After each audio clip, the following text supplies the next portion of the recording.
I'm Gary Schotten, and I'm here as a part of Inspiring Better Business, IBB Talks.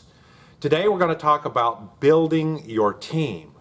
Now, all companies need to be thinking about that. Of course, there's small companies that are just what we call necessity companies, or what we also call lifestyle companies that doesn't have very large teams, very big team. But in our case, we want to work towards having a team big enough that you can get away from your company and actually enjoy life a little bit away from the company. So we're going to talk about systems and processes and how to get more than just your family involved. And so you want to build your company. When you're building your company, you've got to build your team. And if you build your team, you want to instruct them and show them how you're going to build on systems. That's an entire another teaching we talk about a lot. And then as you do that, they're going to actually ask you, like it happened to me, for you to kind of get out of their way because they know what to do. They're building the company because they're working as a team, and they're building the system so the company is not dependent upon them and them alone, and there's no hidden secrets inside the company. You're all available to function like a team, like a sports team. Sports players on any team, they have to realize they're replaceable. They might get injured. And so that's what you're looking for here. So the best thing we can do is try to build our team and then in a way get out of their way so that they can work on. Now, we're quite involved with helping people on your team find their calling. That's where this subject really is about. I like to talk about helping others finding what God has them to do. And we actually have a responsibility there because we're not just plugging people into positions and so that we can gain the benefit of them. We're actually helping people improve their lives in a way that we're adding to their life, and yes, it benefits the company. I just had a company meeting with our entire company, and I mentioned to them all, this is my company behind, is a machine shop. And it's one of the best companies you can work for because you can learn how to be a machinist here. Not just a button pusher, not just somebody, a robot, but you can learn a lot. And so we want people to go away from this company knowing if they move to another state, we hope they live here, work for us a long, long time, but they've left with some skills that no one will ever take away from them. So we're in our company wanting to find those people that will find their spots and that we're helping them find what they're best at. It's after you start looking, it's pretty obvious. I'm getting good at it. Now, what am I talking about? Helping others find their calling. Well, in the Bible, there's what's called the ministry of helps. Those are the people that are helping the pastors and evangelists and the teachers and the prophets, those things that are listed in Ephesians 4. And, you know, I've been in that position all of my life. I know I'm not one of those main leaders of a church. I'm happy that I'm not that. I'm happy that I know that I'm not to be that because I'm called to be an entrepreneur, to be in business. And so I've always been in the ministry of helps. You know what I did today? I helped clean up the auditorium after our service and restock the envelopes along with about 20 other what we would call ushers. I've done that for years. I've helped teach Sunday school class. I'm not bragging. I'm just saying I'm involved with that part of our local church, and you should consider that as well. But there's other things. There's things called the gifts of administrations. It's listed in the Bible. And I've always talked about Joseph a little bit and what a great guy he was. And I realized that he was never an entrepreneur. I mentioned him being gifted as an entrepreneur, a business owner. He never owned anything. That's not true. He's a gift of administration.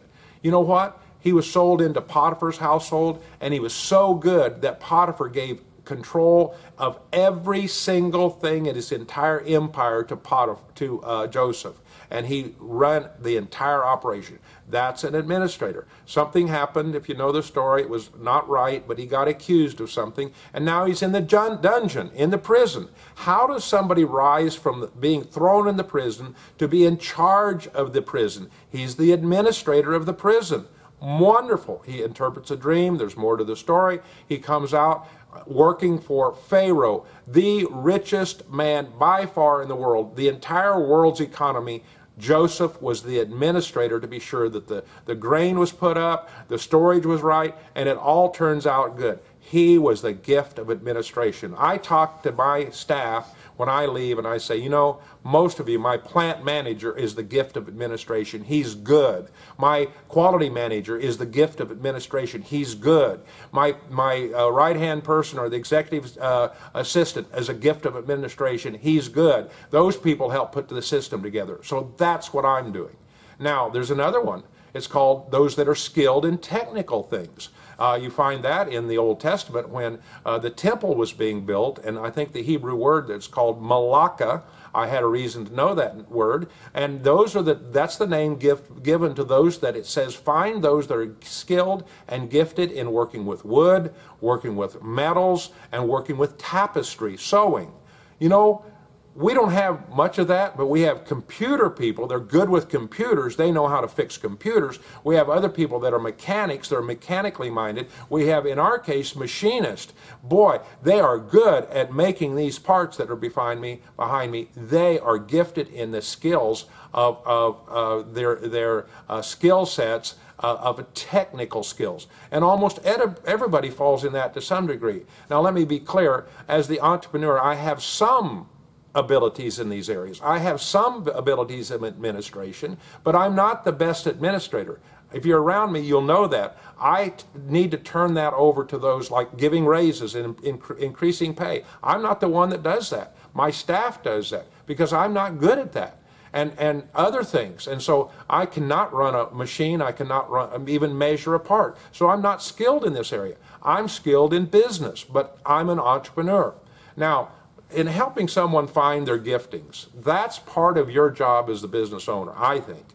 And when you do that, you're not plugging people into your need. You're finding where they fit best in their skill sets with your needs. And if they don't, you're giving them a favor, doing them a favor if you let them go find and we can all do something temporarily, I understand, but on the long run, you want them to find something they're good at, even as a worker or a technical person. By the way, I've got to mention this. Go to our website and listen to Alfred Mutua. He is from Nairobi, Kenya, and he's a mechanic. He says in his own word multiple times, I know how to fix things. Even the most difficult automobile, without all the assistance, he's in Africa, he can fix things. That's what we have. Now, there's a quick rundown of things you can do, and I'll be quick with this. You know, help your people go into the Bible and find people that are administrators like Joseph and show them that that is a true gifting. Go in like Moses had an Aaron. Moses stuttered, you know, he stuttered, and God gave him Aaron as the spokesperson. That's a gift of helps. He was helping. Go in and find those examples of people that are technically good, like they're in the Old Testament. They built things. They were gifted with their hands. It's there. You can find it and see it. So we're here as part of life, part of people's lives, and if you can see yourself being an aid to other people and helping them fulfill the calling God has on their life, I'm telling you what, you're gonna be walking better in your life. There's a saying by Zig Ziglar, this may be close, but if you help enough other people get in life what they are wanting in life, you'll find that that's how you get what you want in life. That's a close summary of what he had as a closing many times. I'm Gary Schotten. Thank you for being a part of Inspiring Better Business.